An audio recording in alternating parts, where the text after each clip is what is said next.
நம்ம கஸ்தூரி மாமி இருக்காங்களே, அவங்க வந்து எவ்வளோ பெரிய ஒரு களப்போராளி தெரியுமா? ட்விட்டரில் அவங்க பேசுகிற கெட்ட வார்த்தையெல்லாம் வச்சு ஒரு டிக்ஷனரியே உருவாக்கலாம். அந்த அளவுக்கு மிகப்பெரிய களப்போராளி தான் நம்ம கஸ்தூரி மாமி. அப்படியாப்பட்ட கஸ்தூரி மாமி பாஜகவுக்கு ஓட்டு கேட்டு போகிறாங்க. அங்கே இருக்க மக்கள்லாம் சந்தி சிரிக்கிற அளவுக்கு அவங்கள விரட்டி அடிக்கிறாங்க. இவங்களெல்லாம் பார்த்தாலே விரட்டி விரட்டி வெளுக்க தோணுது, வந்து விரட்டி விரட்டி வெளுக்க தோணுது. பொதுவாகவே கஸ்தூரி வந்து தான் தான் ஒரு நடுநிலை அரசியல் விமர்சகர் அப்படின்னு சொல்லி மறைமுகமாக பாஜகவுக்கு ஆதரவு கொடுத்து சொம்பு தூக்குவாங்க. ஆனால் இந்த தடவை பாஜக வந்து எப்படியாவது தமிழ்நாட்டில் கால் உண்ட நினைக்கிறதுனால மாறு வேஷத்தில் மறைமுக சங்கியா இருந்த நம்ம கஸ்தூரியை ஓப்பனாகவே பாஜகவுக்கு பிரச்சாரம் பண்ண வச்சுட்டாங்க. பெட்டிக்குள்ள போன பாய் இங்கு வந்துட்டேன். வெரி குட், எல்லாரும் ஜோரா ஒருத்தர் கை தட்டுங்க. கஸ்தூரி பாஜகவுக்கு ஓட்டு கேட்கிற அளவு கொஞ்சம் பாருங்களேன். மோடி அவர்களுடைய 10 ஆண்டு கால ஆட்சியில மத்திய அரசு மூலமாக பல அருமையான மக்கள் நல திட்டங்களை செயல்படுத்தி இருக்காங்க. பல அருமையான திட்டங்களை செஞ்சிருக்காங்களா? அப்படி என்னத்த செஞ்சிக்க? ஆனா இதுல எத்தனை திட்டங்கள் மதுரை வாழ் மக்களை வந்து அடைஞ்சிருக்கு? அவ்வளவு ஏங்க, இதுல எத்தனை திட்டங்களை பத்தி மதுரை வாழ் மக்கள் உங்களுக்கு எல்லாம் தெரியும்? அவ்வளவு ஏங்க, இதுல எத்தனை திட்டம் மதுரை மக்கள் உங்களுக்கு தெரியும்? ஏன்னா இவங்க தான் எல்லாம் தெரிஞ்ச விஞ்ஞானி. அவங்க பேசுற தோணியை கொஞ்சம் பாத்தீங்களா? எத்தனை திட்டம் உங்களுக்கு தெரியும் அப்படின்னு நான் தான் ஒரு மிகப்பெரிய மூளை வலிமை அப்படின்னு அவங்களுக்கு ஒரு நினப்பு. ஆனா ஒண்ணு கஸ்தூரி மாமி, மதுரை மக்களுக்கு மட்டும் இல்ல, மொத்த இந்திய மக்களுக்குமே பாஜக இந்த 10 ஆண்டுல என்னென்னலாம் வளர்ச்சி திட்டம் பண்ணாங்கன்னே தெரியாது. ஏன்னா 10 வருஷமா ஆட்சியில மக்களை வீழ்ச்சியை மட்டும் தான் பார்த்தாங்களே தவிர ஒரு வளர்ச்சியுமே பார்க்கலையே. நெக்ஸ்ட் வந்து நம்ம மாமி ஒரு ரியாக்ஷன் கொடுப்பாங்க, அதை பாருங்க. நான் ஏற்கனவே பார்த்துட்டேன், என்னால் இன்னொரு வாட்டி பார்க்க முடியாது. 5 வருஷமா உங்களுக்கு ஒரு எம்பி இருக்காரு. அந்த எம்பி உங்களுக்காக எத்தனை தரம் பாராளுமன்றத்துல பேசியிருக்காரு? உங்களுக்காக எத்தனை நல திட்டங்களை கொண்டு வந்து செயல்படுத்தி இருக்காரு? சொல்லுங்க சொல்லுங்க. எனக்கு அந்த ரியாக்ஷனை கொஞ்சம் பாருங்க. அந்த ரியாக்ஷனை பார்த்ததுல இருந்து எனக்கு சோறு தண்ணி கூட உள்ள இறங்க மாட்டேங்குது. மதுரை எம்பி சு வெங்கடேசன் வந்து 5 வருஷமா மக்களுக்காக எதுவுமே பேசலையா, மதுரைக்காக எதுவுமே பேசலையா. இந்த 5 வருஷமா மதுரைக்காக மட்டும் இல்ல, மொத்த தமிழ்நாட்டுக்குமே அண்ணன் சு வெங்கடேசன் மாதிரி யாருமே பேசலன்னே சொல்லலாம். ஏன் இப்ப நம்ம அம்பானி வீட்டு கல்யாணத்துக்கு கூட குஜராத்தோட குட்டி ஏர்போர்ட்டுக்கு சர்வதேச அங்கீகாரம் கொடுத்தாங்க உங்க மோடி அரசு.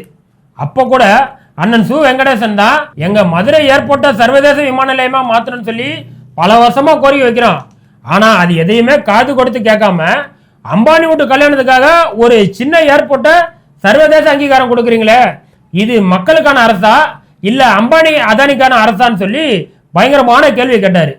ஏன் கஸ்தூரி மாமி திடீர்னு வந்து மதுரை மக்களுக்காக இவ்வளவு தூரம் பேசுறீங்களே, மதுரை ஏர்போர்ட்டை ஏன் சர்வதேச ஏர்போர்ட்டா நீங்க மாத்தல, மதுரை ஏம்சி ஏன் இன்னும் கட்டலன்னு சொல்லி ஏதாவது ஒரு வார்த்தை கேட்டேலா? வாயில புண்ணா, வாந்தி வருதா, ஊமையா, மௌன விரதமா? இப்படி பாஞ்சி பாஜகவுக்காக பிரச்சாரம் பண்ணக்கூடிய நம்ம கஸ்தூரி விருகம்பாக்கம் பகுதியில் ஓட்டு கேட்டு போயிருக்காங்க. அங்கதான் சம்பவமே இருந்துச்சு. அவங்க வீடு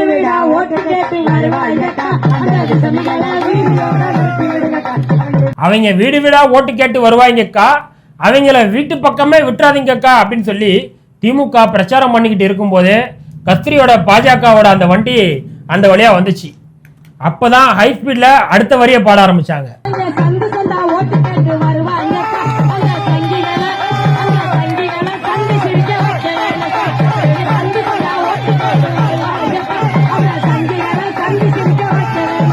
அந்த வண்டியை பார்த்ததுக்கு அப்புறம் தான் அவங்க சந்தா ஓட்டு கேட்டு வருவாங்கக்கா, அந்த சங்கிகளை சந்தி சிரிக்க வைக்கணுமக்கான்னு சொல்லி சத்தமா பண்ணாங்க. அதை அங்க சுத்தி நிக்கிற மக்களே, ஊர் மக்கள் எல்லாம், பெண்கள் எல்லாம் கைத்தட்டி விசில் அடிச்சு கொண்டாடினாங்க. ஆனா ஒண்ணு, சங்கிகளை விரட்டுறது அப்படின்னு வந்துட்டா நம்ம தமிழ்நாடு மக்களுக்கு அப்படி ஒரு ஆனந்தம், அப்படி ஒரு குஷி. ஆஹா, ஒண்ணு குடித்தாங்கய்யா.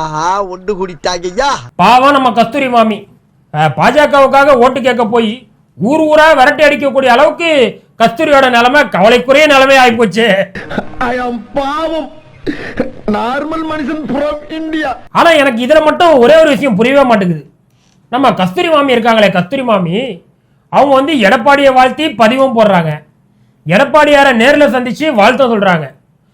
இந்த நாடாளுமன்ற தேர்தலில் தமிழ்நாட்டில் யார் ஜெயிப்பாங்க அப்படின்னு கேட்டால் 40 திமுக தான் ஜெயிப்பாங்க அப்படின்னு சொல்றாங்க. பாஜக பிரச்சாரம் பண்ண கூப்பிட்டா அங்கேயும் போய் முழு சங்கியாவே சங்கீதமே பாடுறாங்க.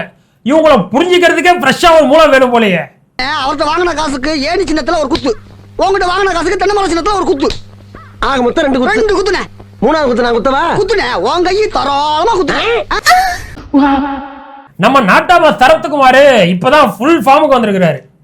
முதலமைச்சர் மு.க. ஸ்டாலின் அவர்களே, என் கூட விவாதம் பண்ண வரீங்களா?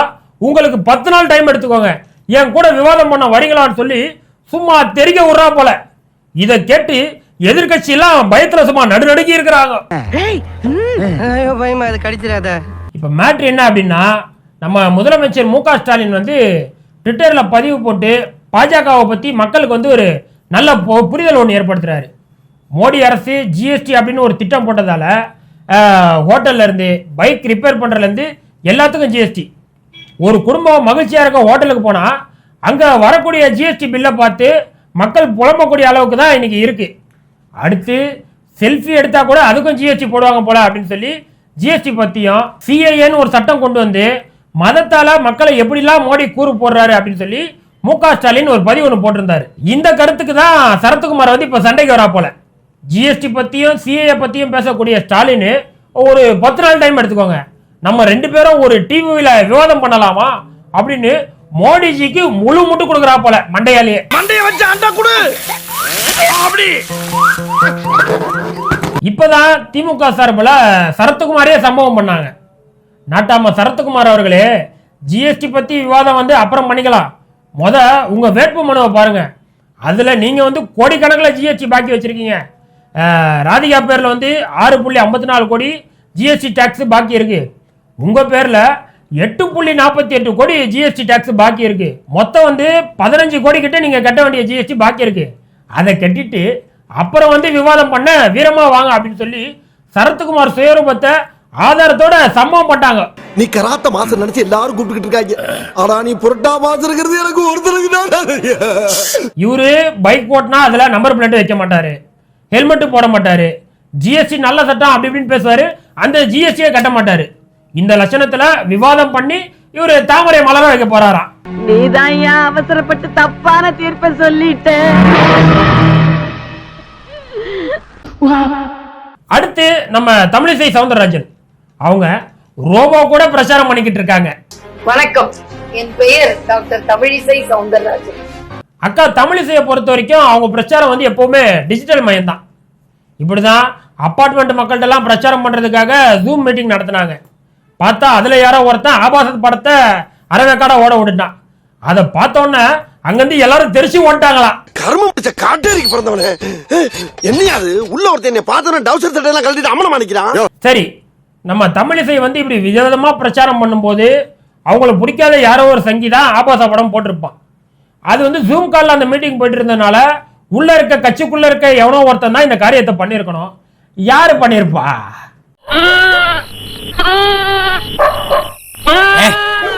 ஏன் கத்துற? நீயே காட்டி கொடுத்து ஊரை கூட்டிடுவ போல இருக்கு. மனுஷருக்கு கஷ்டத்துல பாசாம இருக்கு. அக்கா பாவையா, ஒரு ரோபோவை கூட விடாம அவ்வளவு பாவமா பிரச்சாரம் பண்றாங்க. வணக்கம், என் பெயர் டாக்டர் தமிழிசை சவுந்தரராஜன். ஏய், என்ன அப்படி லூக்குடுற? ஐயா கைது கஸ்மால் உன் மூஞ்சில பீச்சாங்கால வைக்க. அடுத்து அந்த ரோபோ கிட்ட வந்து அக்கா வந்து சில முக்கியமான விஷயங்களை கேக்குறாங்க. பாரதிய ஜனதா கட்சிக்கும் தமிழ் மொழிக்குமான உறவு எப்படி இருக்கிறது?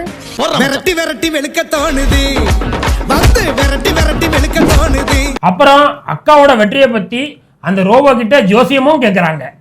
தென் சென்னையில் எனக்கு வெற்றி வாய்ப்பு எப்படி உள்ளது? சரி, அக்கா வந்து இவ்வளவு கேட்டாங்களா, அந்த ரோபோ கிட்ட கடைசியா நான் ஒரே ஒரு கேள்வி கேட்கிறேன். ஏன் சிட்டி, தமிழ்நாட்டுல தாமரை மலருமா? அதுக்கு ஏதாவது வாய்ப்பு இருக்கா? டேய் சங்கிகளா, தமிழ்நாட்டுல தாமரை மயிர்ல கூட மலராதுடா. ஓகே, இன்னைக்கு மசால் வடை சிறப்பா முடிஞ்சிருச்சு. அடுத்து இன்னொரு ஸ்பெஷல் வீடியோட ஸ்பெஷலா வந்து சந்திக்கிறேன். அதுவரை உங்களிடமிருந்து விடைபெறுவது நான் உங்க பேட்டை மன்சு. என்ன வடையா? மசால் வடை மசால் வடைதாயா? rock.